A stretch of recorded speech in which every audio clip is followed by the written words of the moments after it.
Hello students. तो आज हम बात कर रहे हैं अपने लास्ट टॉपिक के बारे में, जो है scope and importance of biotechnology. ये जो बायोटेक्नोलॉजी यूनिट है ये अपने पास 3 हिस्सों में डिवाइडेड है।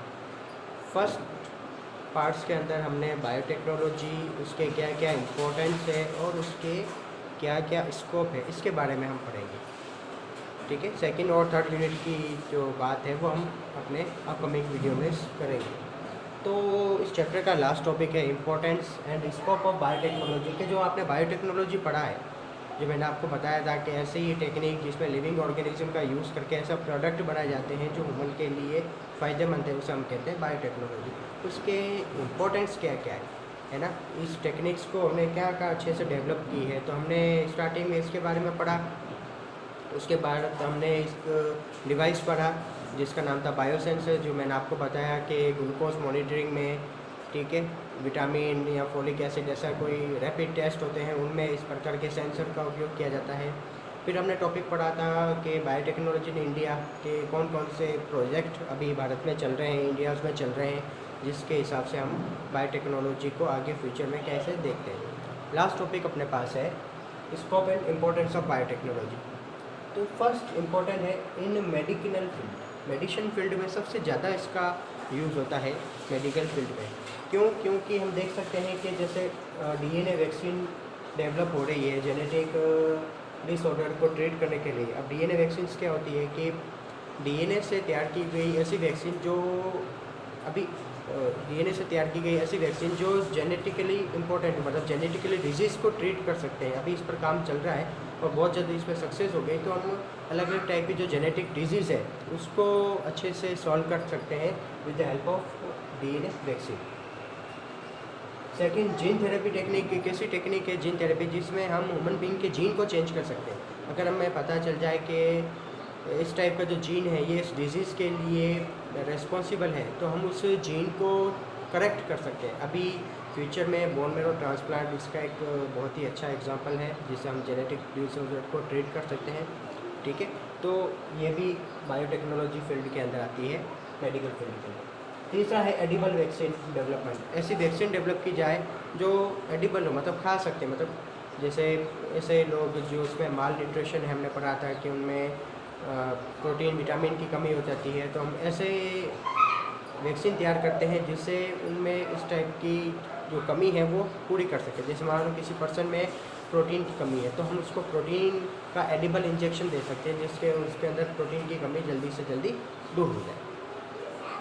चौथा है important hormone development with bacteria. अलग अलग टाइप के हार्मोन है जो हम अपने नेक्स्ट चैप्टर में बात करेंगे, वो भी डेवलप हो रहे हैं बायोटेक्नोलॉजी के फील्ड से, जिससे हम अलग अलग टाइप के हार्मोन को डेवलप करके और अलग अलग टाइप की डिजीज़ को ट्रीटमेंट कर सकते हैं। और लास्ट है इम्पोर्टेंट मेडिसिन ऑल्सो डेवलप। खूब सारी मेडिसिन्स भी बायोटेक्नोलॉजी टेक्निक के थ्रू ही डेवलप होती हैं। ये तो हो गया अपने पास मेडिकल फील्ड के बारे में।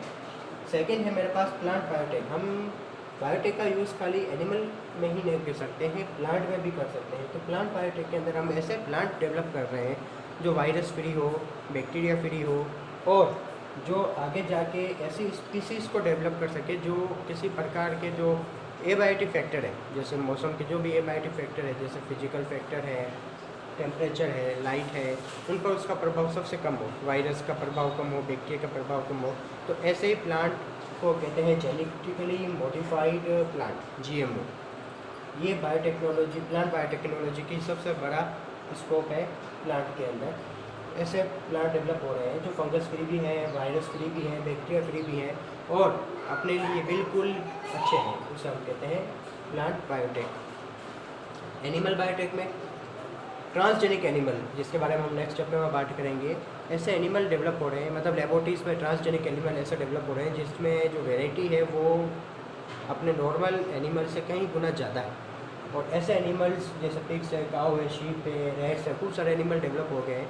अब इसका पर्पस क्या है कि इन एनिमल्स को क्यों डेवलप किया जाता है? For the study of genetic disease, है ना। जो भी ट्रीटमेंट है वो इन एनिमल्स पर किया जाता है। अगर इन एनिमल्स पर सक्सेस होता है तो ही उनको ह्यूमन लाइफ में पॉसिबल किया जाता है। तो ये सारी जो टेक्निक्स है, ये सारे जो एनिमल्स हैं, इनको इसलिए डेवलप किया जाता है ताकि हम जीन की स्टडी अच्छे से और ढंग से कर पाएँ, और इनसे प्रोडक्ट भी मिलते हैं खूब सारे। जैसे ट्रांसजेनिक काऊ है, वो नॉर्मल काऊ से खूब ज़्यादा मिल्क प्रोडक्शन करती है।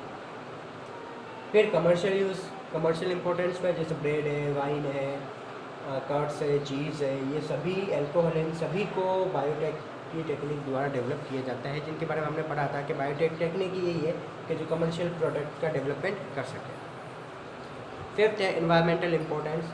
एनवायरमेंटल इंपॉर्टेंस मतलब ऐसे हमने बैक्टीरिया की स्ट्रेंथ भी डेवलप कर दी है जो एनवायरमेंटल को क्लीन करने का भी काम करे, है ना। जैसे एग्जांपल सुडोमोनास प्यूटिडिया नाम का जो बैक्टीरिया है, ये ऑयल पोल्यूशन और सीवेज ट्रीटमेंट को काफ़ी ज़्यादा कम कर देता है, इनमें यूज़फुल होता है। तो ये सारे बायोटेक्नोलॉजी के स्कोप है, इसको थोड़ा शॉर्ट में बताया हुआ है, खूब सारे स्कोप है, लेकिन अभी अपने कोर्स में सिर्फ इतना ही है, ठीक है। तो ये अपने इस चैप्टर का लास्ट टॉपिक है कि बायोटेक्नोलॉजी हमने पढ़ा है उसका क्या क्या रोल है ना, क्या क्या इम्पोर्टेंस है अपने लाइफ के अंदर, और उसको और अच्छे से हम इसके जो आने वाली यूनिट्स है उसके अंदर और अच्छे से समझेंगे कि कैसे डीएनए वैक्सीन को डेवलप किया जाता है, कैसे सर जीन थेरेपी के बारे में बात करिए वो कैसे होता है, कैसे ट्रांसजेनिक एनिमल्स कैसे होते हैं, तो उसके बारे में भी हम आगे वाले चैप्टर के अंदर बात करेंगे, ठीक है। Okay, thank you.